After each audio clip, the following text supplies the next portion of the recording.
Mexico will not pay for the fucking wall. Strong and stable leadership. I was elected to represent the citizens of Pittsburgh, not Paris.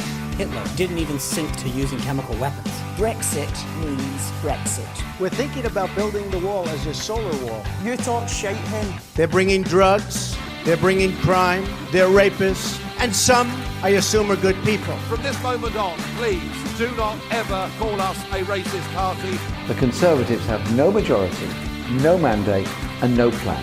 Just who the hell do you think you people are? Put on a proper suit, do up your tie, and sing the national anthem. Nobody builds walls better than me. Hello and welcome to a brand new episode of Everything Left. Joining me this week, we have Adi. Hello. How's it going, Adi? Well, it's going pretty well. I'm supposed to have an appointment in about a week and a half to finally start my hormone treatment. So I'm pretty excited for that. Yeah, no, that's really, really good. I'm finally going to stop being a wooden boy. Well, you'll have to keep us updated on that. I'm pretty sure, considering it's an audio show, people are going to hear the changes. I'm finally going to get my bar mitzvah voice.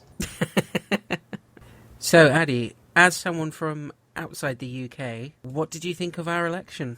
What the fuck is wrong with you people? That sums it up quite well.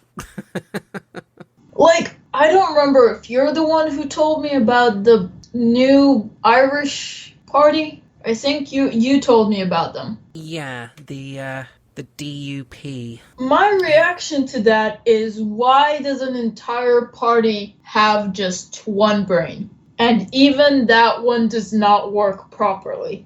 Conservatives getting the majority was bad itself. The fact that they lost some of their seats was great. The fact that Labour got more votes is awesome. But now that the Conservatives have turned around and teamed up with one of the worst political parties around, it's horrible.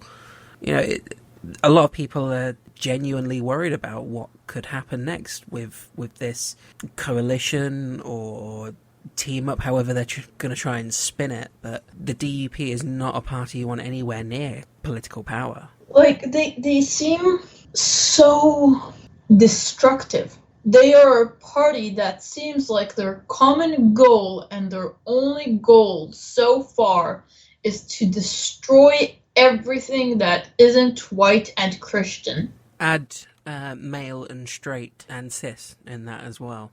But that's a given when you say Christians. I'm not saying Christians obviously are against being part of the LGBTQ community or are inherently sexist. I'm just saying that when you talk about, a party dominated by quote-unquote Christian values, you're not really representing the LGBTQ community or women or anyone that has a different point of view or opinion or gender identity or whatever the old-fashioned Christian values are. I just thought the fact that if I go and say I have good Christian friends, I'm so going to sound like the white person saying I have black friends, therefore I can't be racist. Yeah.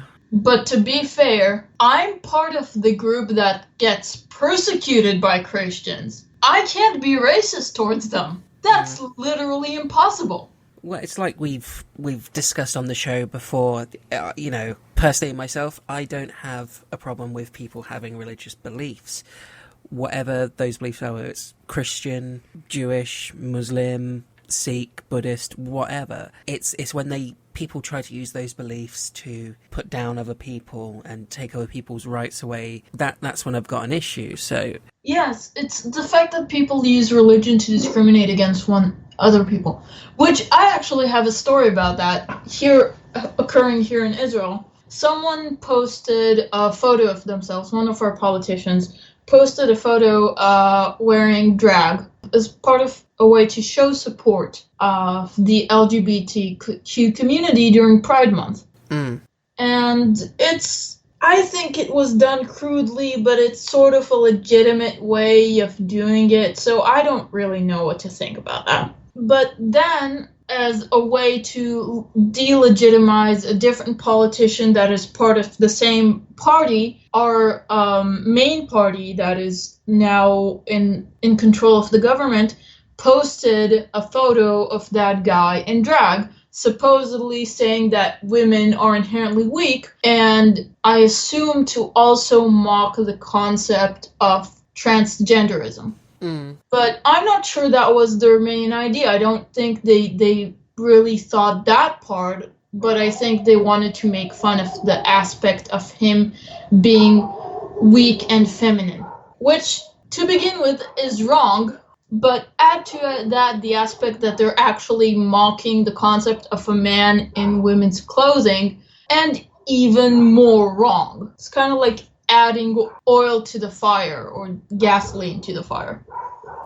So one of our right-wing orthodox politicians tweeted, "That's right, a man that wants to become a woman is..." I'm just like literally translating it right now. It's right in front of my eyes, which is a coincidence because I did not plan that. "It's true, a man that wants to become a woman is a mental disturbance, just like a woman that wants to become a man. Is there anyone that disagrees with me?" To that, my reply was, "Fuck you, you fucking bastard that goes against everything inherently enlightened.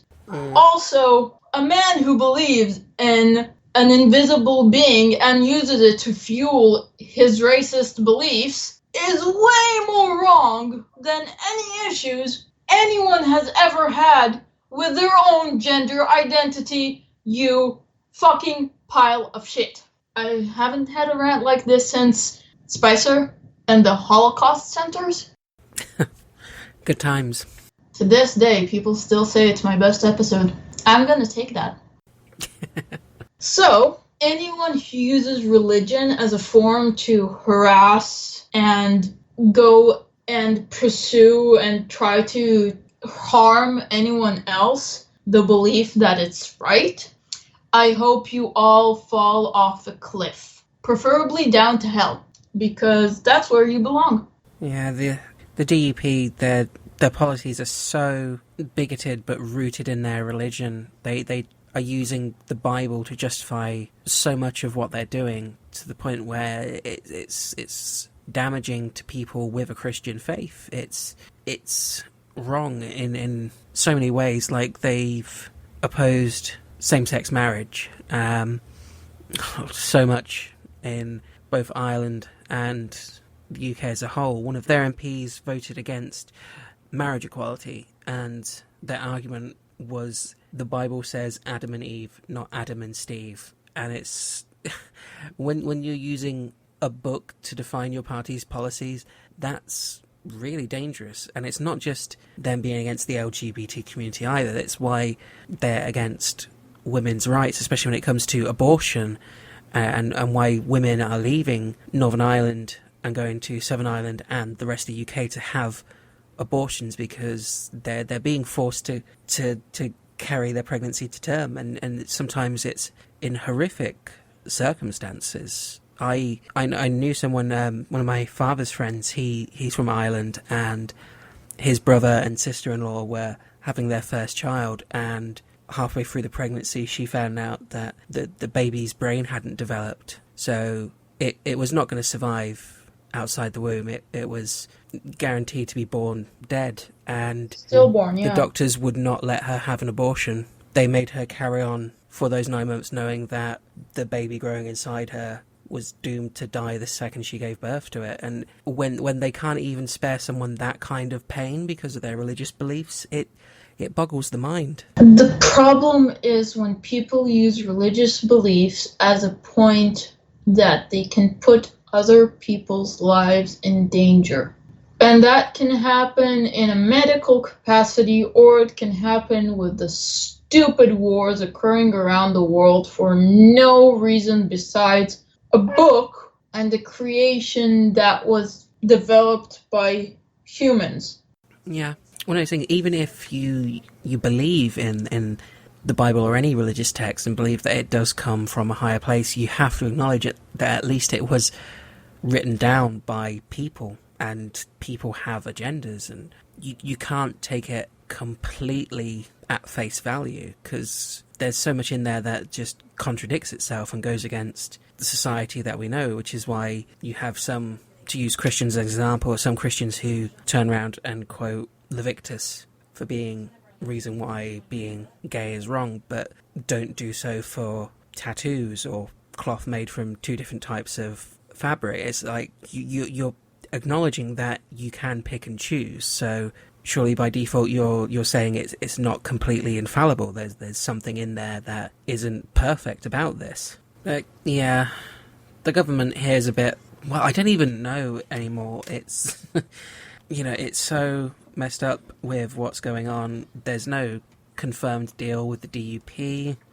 The Queen's speech was terrible. Corbyn is in Parliament just laying into the Tories but frankly turning around and saying, well, if you don't want to lead this country or can't lead this country, we'll do it. So it's I sort of think I don't really know what's happening, what could happen, but there's definitely been a lot of shifts recently, especially following to sort of segue into our next topic, the Grenfell Tower incident, which has reinforced a lot of anti-Tory opinion and swayed a lot of people to think differently about their political opinions based on some of the information that's come out and the way Theresa May has acted following the tragedy. It has been a terrifying experience for people. This is why, when I heard stories yesterday from the emergency services about the issues around the fire. That's why I came straight back to Downing Street and I ordered a public inquiry. And we'll make sure that takes place as soon as possible to get to the bottom of this. But this is not just about finding out what happened. This is not just about finding out who was responsible for what happened. It's about ensuring that support is there, here and now. But why wasn't it there in place? Any other tragedy, flooding, you would have had the army there, you would have had organisers. I was there on the ground, I saw the chaos for myself. There was no one in charge and there was nobody willing to accept responsibility. We are ensuring that support is put in place for people. Now, that means that money should be made available, and we have to, one of the things I've just heard from people is about making sure that that money actually gets through to people. And that's a very real issue, because we have to, as government, make the money available. But I want to ensure that people actually get that money in their hands so they can go and buy the things that they need. They're being rehoused outside the borough. They're being rehoused in places they don't know and don't live, don't have friends, don't have family. We are committed to ensuring that people are rehoused as far as possible within the borough or in neighbouring boroughs. Some people may actually want to go to another part of London where perhaps they have a greater support network, where they have friends and relatives. We are ensuring that within 3 weeks people will be rehoused so they have a home to go to. I ask so you immediate again, do you support. accept, though, that you misread the public mood, the level of anger? You didn't go and meet residents and they really resented that. This was a terrible tragedy that took place. People have lost their lives and others have lost everything, all their possessions, their home and everything. What we are doing is putting in place the support that will help them. Did anyone try to throw water at her? She hasn't been close enough to let anyone try that, which is one of the main criticisms. You know, shortly after the event, Jeremy Corbyn was visiting residents, meeting with people, listening to their accounts, giving them comfort. Theresa May was behind barriers and police officers, and yeah, it pissed a lot of people off, and rightly so. You can understand their frustration at that. I think the problem with your Wicked Witch of the East deal is mostly that the bitch won't die. Someone really needs to make sure the house is closer down when they try and make it tumble over. There's a lot of people feeling that following everything that's been happening in the UK recently and the way she's reacted to it, she's just not fit to hold the position of Prime Minister. Not necessarily from a point of view of she can't do the job in a political on paper sense, but that she lacks the humanity and the humility and the compassion to do it. And it's not hard to disagree with that from things she's done in the past and now. She is not the kind of person who you would trust to lead you. She has no warmth or caring quality about her. The flip side is Jeremy Corbyn. He's passionate. He's saying things that come from a place of actual belief from him rather than his spin doctors telling him, and he can win people over. Theresa May, she's a walking disaster. Wherever she goes, people turn off from her. They don't like her at all, and it's astounding that she's clinging on to the position she's in for as long as she has. So have you seen much of the Grenfell Tower? Do you know much of what's happened there? I have read a lot about it, plus me and my dad kind of talked about it a lot because my dad kind of knows a lot about constructions and stuff. And we talked about the substance that coated the outside of the building that caused the spreading of the fire. Yeah. And that was like 100% negligence. Yeah. I feel bad for the guy that his fridge caught on fire, but it wouldn't have caused such an issue if not for the coating. Maybe his apartment would have burned down, which is obviously not great, but people wouldn't have died. Oh my God, they're screaming! How can we begin to understand the scale of the disaster that began in the early hours of this morning? What went wrong, and might it happen again? First, it's worth knowing that buildings like this are designed to contain fires. The idea is that if a fire breaks out, the fire brigade will have the time to combat it before it spreads. That's why the building had a so-called stay-put policy. People were supposed to stay in their flats until the fire was dealt with. In this case, the tragic situation seems to be that the stay-put strategy that was in place, in fact, has led to people being in the building as smoke and flames penetrated right the way through the property. The normal strategy there is that, particularly with a tall building, then some people may be less able than others to be able to escape down staircases through, say, 20, 24 stories of a building. And therefore, stay put is a recognized strategy where people may be less able, in a way, to rapidly escape down a staircase. The issue is that the fire did not stay contained. It raced through the building. So that stay put system broke down. And the critical question is why? The prime candidate for allowing the fire to spread is the so-called cladding, the insulation applied to the exterior of the building. This was added recently in 2015. I think the attention on the cladding is because we've seen in the reports and the photographs burning exterior of the building, and we've seen enormous areas where the exterior is destroyed. Of course, the system that we've used, and we use widely in this country, and it's an accepted system, is an aluminium composite panel system. And that system effectively is it's a thin panel, so it's probably 6 millimeters thick or so.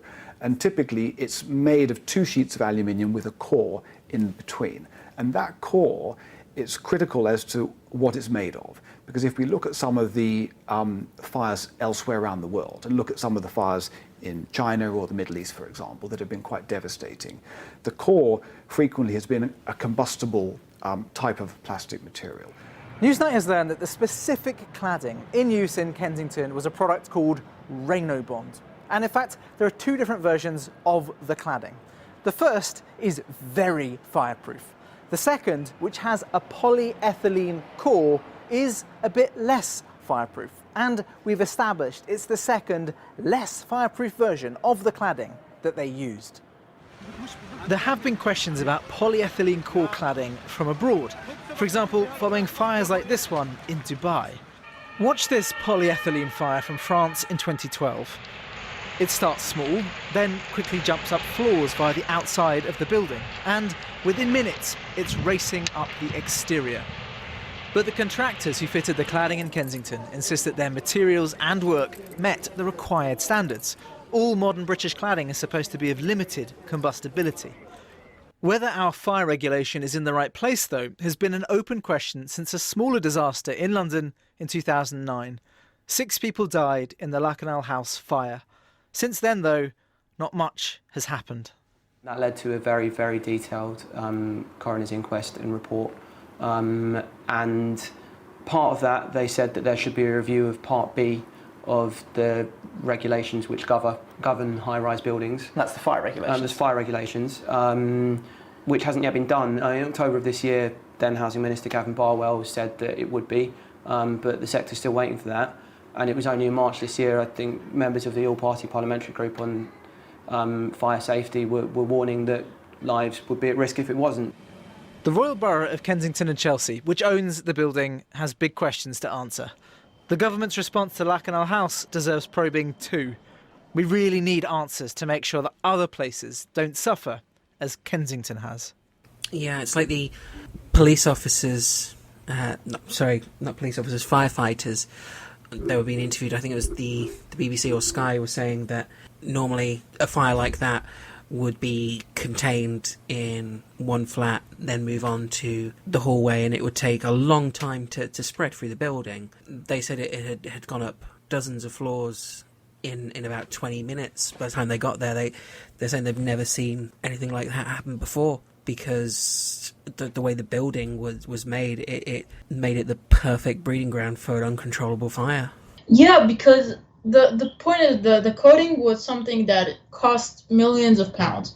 And it was supposed to be like routine maintenance, especially in older buildings. Now, I don't know how old the building was, but the point is that if you're coating a building, how about don't use flammable coating? Well, a number of the things that have been said about that is that it was chosen as the material to do so because it was cheap compared to the materials that would have prevented or at least lessened those kind of events. But the point is, the reasoning for doing coating a building could be various reasons, including a way to help prevent fire from spreading too quickly, which is kind of a paradox here. Not paradox, but irony at least. If you're going to coat a building in a substance that is supposed to help make fires less easily spread, don't use something cheap.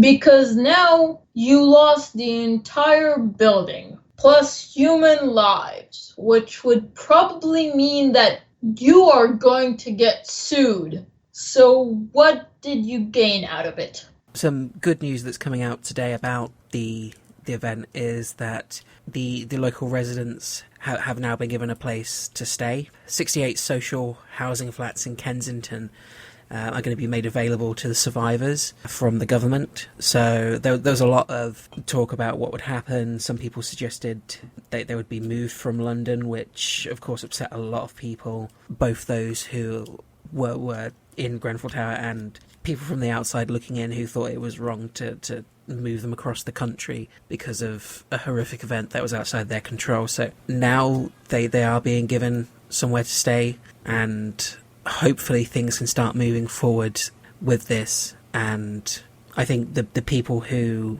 played a part in this event should be held accountable, and hopefully they will be. It's not something that's guaranteed. A lot of times these kind of things, the people who are to blame don't get held responsible, but with the amount of public outrage there is around this, I'm hoping that answers will be found for this, and justice will be given to the victims and the survivors and their families. I just feel bad that so many people lost their lives because of such a stupid decision. It was so preventable, so easily preventable. Can we start talking about deliberate murders now?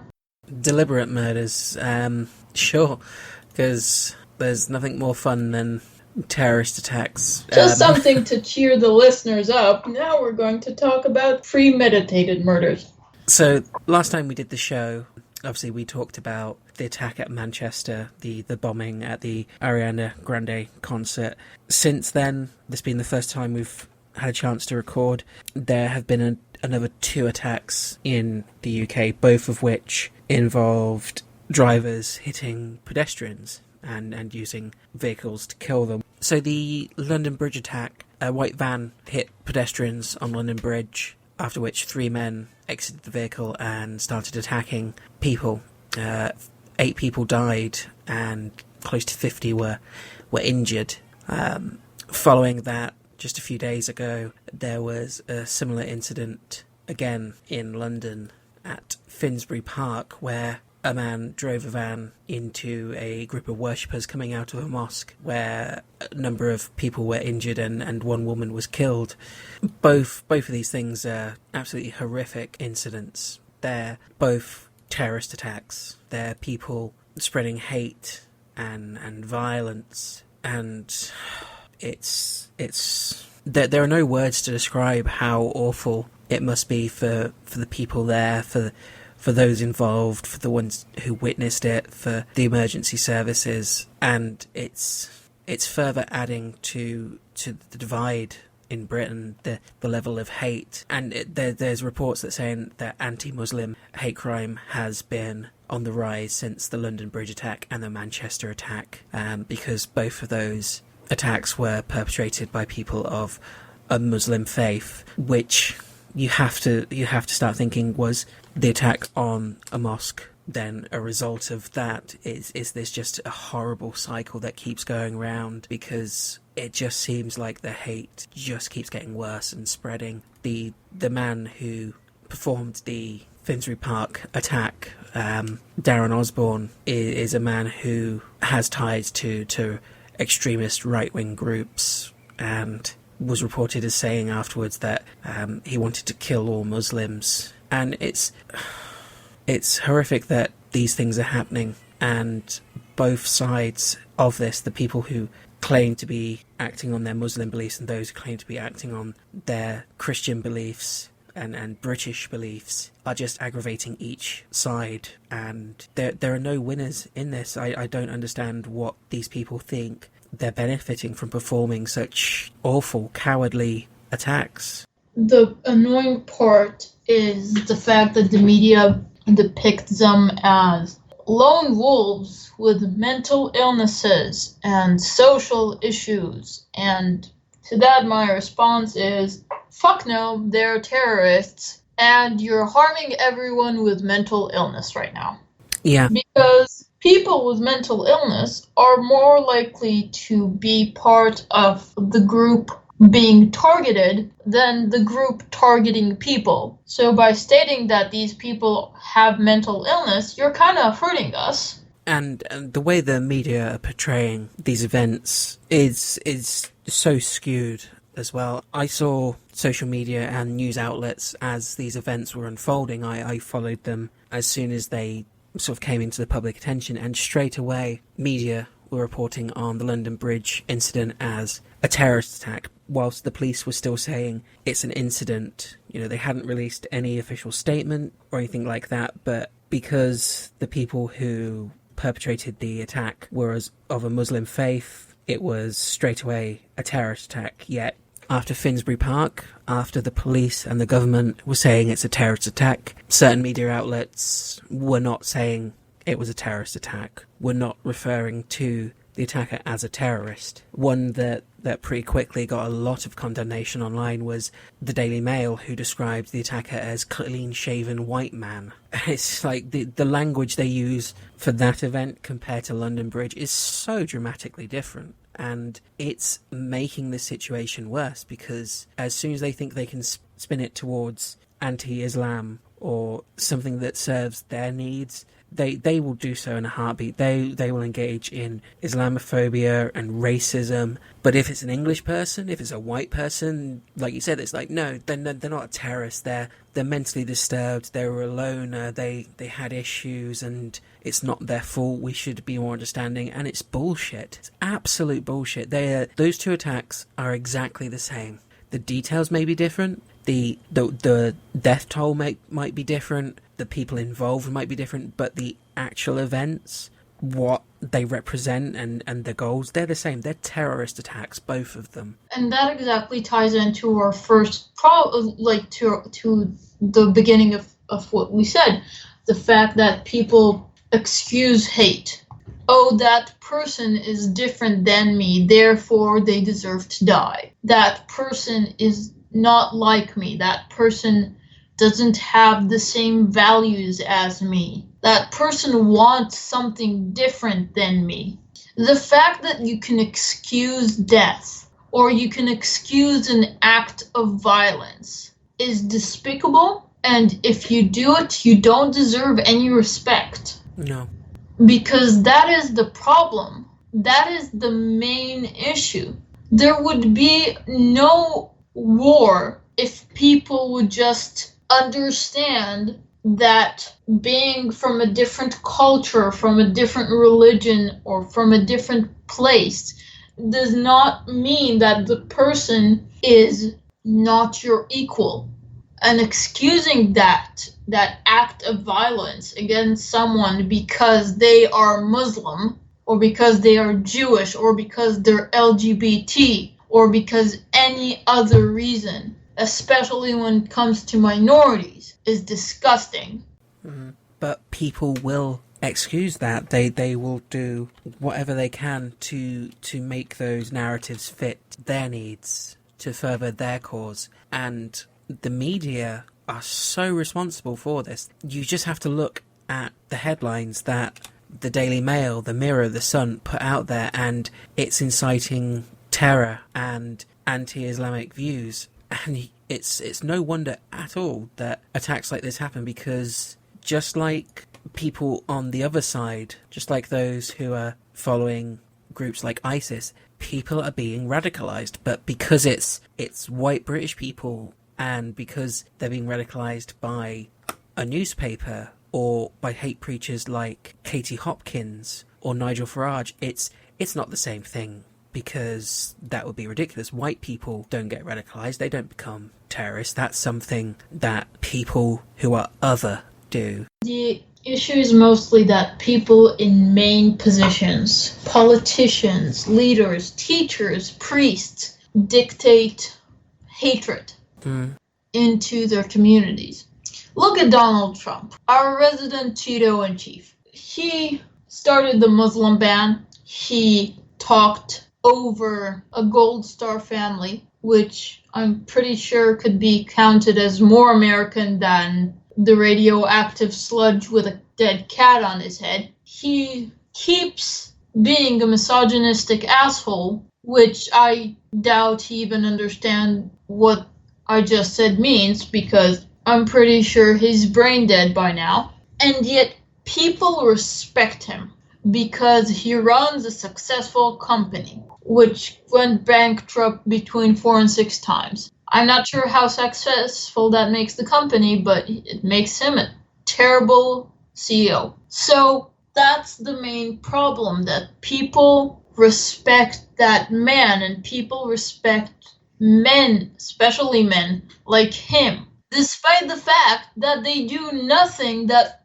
garners any form of respect. My nephew is 2.5 years old, and the way he speaks makes more sense than the knockoff of Oscar the Grouch that is heading the United States right now, or the posh Wicked Witch of the West that is heading the UK right now. The good point is that because Theresa May is a woman, odds are people will not respect her. Unfortunately, it will also set back feminism for about 100 years back. So, you win some, you lose some. Yeah, it doesn't help that Britain's 2 female prime ministers are 2 of the most hated prime ministers in our history. It's definitely something that people are going to use as an argument against women in politics and having a female leader, because when your only examples are Theresa May and Margaret Thatcher, that's not a good list to be a part of. Well, I mean, your former prime minister was a pig fucker, so not a great male example as well. But on our part of the pond, which is actually technically the same side your pond is, because we're only a continent in a way, not an actual ocean. Anyway, our female prime minister was fucking awesome. The head of defense was terrible, though.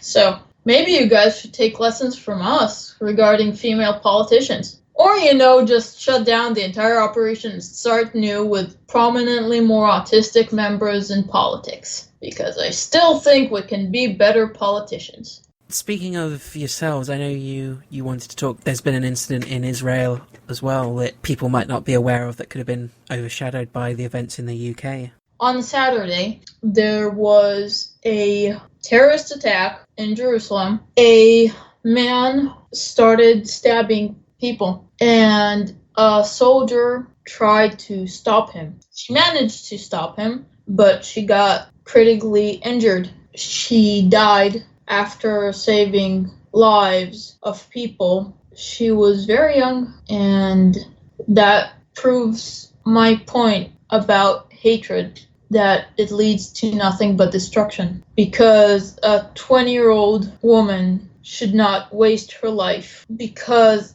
of something stupid like territory. It's one of those things where, yes, it was her job and she performed her duty and she was a hero, but that doesn't make it any better or any less of a tragedy. Her life is still gone in a horrific incident, and there's a lot wrong with the world, and it's hard to know how to even think about how you'd fix it, because it's just a cycle of hate that goes around. It doesn't matter where it is or who's taking part. People cannot seem to stop. Something is rotten from the core, and I don't think we can fix it. I really don't see how we can fix it, because even if we're the majority, the minority screams so loud and thrashes so violently that everything will just ricochet and will get hurt in the crossfire. Changing the subject from one terrible type of event to another, at least this one, no one actually died. I don't know if you've seen, there's been a video that came out where a woman she's gone to a hospital for her son and has a complete meltdown because she's not been given a white doctor. We are live in Mississauga, where a mother is caught on camera demanding her son see a white doctor. Good evening. The video is disturbing. The Premier commented today, calling it shocking. We're also going to hear from people who know the woman involved. CTV's Tracy Tong is live at the clinic on Queensway near Huron, Ontario. Tracy, we first reported this last night at 11:30, and today you tracked down the woman in the video. We did, Ken, and she answered the door at her Mississauga home, but refused to talk to us when we tried to ask her questions about what happened here at this medical clinic at Queensway and Huron, Ontario. So you're saying in the whole entire building there isn't one white doctor? This video was posted online Sunday, showing a woman demanding a white doctor for her son at a Mississauga clinic. Yeah. Oh my God, what type of horrible country do I live in? I don't know. My kid is sick, so I want to see somebody else that doesn't have brown teeth that speaks English then. She went unmasked. She showed her face. These two women say they recognized who was in the video right away and that they were friends until a few months ago. It was because of her racial slurs. She was saying a lot of offensive things. I have 3 sons. They are all black, so I just didn't want to have that negative person around my kids. Ma'am, we just want to hear your side of the story to what happened on Sunday. We reached out to the woman for an explanation today. She opened the door briefly, but shut it again without answering any questions. Neighbors say there have been several altercations with this woman and that they called police after she allegedly yelled racial slurs at children. Peel police confirmed they attended for a neighbor dispute last summer, but no charges were laid. She was calling my 3- and 5-year-old brother the N-word. He was not speaking English. His teeth were brown. I do not need his help. The Premier says she's shocked and disturbed by the video. I think it's a shocking occurrence, and there is no place for that kind of behavior, that kind of racism and hatred, quite frankly, in our society. I think we all should be shocked. If we're not shocked, then that's a real problem. I hope she second guesses ever doing that in public again. If you have those feelings, leave them at your door in your house when you leave your house. Leave them at the door. Now that the video has gone viral, her former friends hope the woman learns from this experience. And Peel police say that they were called to this clinic on Sunday, but they found there was no criminal offense in this case. The clinic has declined to comment on this situation, only saying that they are proud of the quality of medical care provided here. Reporting live in Mississauga, I'm Tracy Tong. Zoraida, back to you. I have seen that, and to that my reaction is, fuck you, you fucking monstrous bitch. Like, your son is sick in the hospital. I don't know what happened to him, but if you go to a hospital, it's probably not something like a thorn stuck in your thumb or a minor cough. Yeah. So if you get to see a doctor, I don't care where the doctor is from. If that person has a medical degree, treat me, because the other option is not better. Yeah, and it's at what point does your hatred have to be where you would rather your child, someone who you're supposed to love unconditionally and fully, that their health becomes less important than your bigotry? Why would you be a parent if their needs and their safety don't come first to you? I don't think we should go into that because we had discussions about that part, especially with that mother who sued her daughter because of the fact that she took hormones, which, by the way, she lost. Yes, I was going to say the good news with that one is at least she failed. Yeah, so hooray for the girl. But the point is that people don't always do things for the best of their child. And there is no actual reason for that, besides their own issues, which usually comes from hatred. So yay for hatred, you're hurting people. During that sense, you were created. Yeah, so, hurting people, because that's fun. Thank you for joining us for another episode of Everything Left. If you enjoyed the show, you can follow us on Twitter by going to @_everythingleft. You can also join our Facebook group by going to Everything Left Podcast, where we'll be posting links to new episodes and making updates throughout the week. You can also find the show on Podcast Addict, Acast, iTunes, Podbean, and a whole host of other podcast providers, so make sure you subscribe so that you never miss an upcoming episode. We're also pleased to announce that Everything Left is now part of the Black Hole Media Network, where you can find a selection of fun and exciting shows like the film music show Between the Notes, movie discussion podcast Black Hole Cinema, the geek news show North by Nerd West, and the X-Files podcast The Acast, where you can find myself guesting on a few episodes. Well, that's it for another episode. Thank you again to everyone for listening, and thank you, Adi, for taking part. I can't hear a word you're saying. I was just thanking the listeners. Oh, okay. Say bye, Adi. Bye, Adi. Okay, we'll see you all next time. Bye.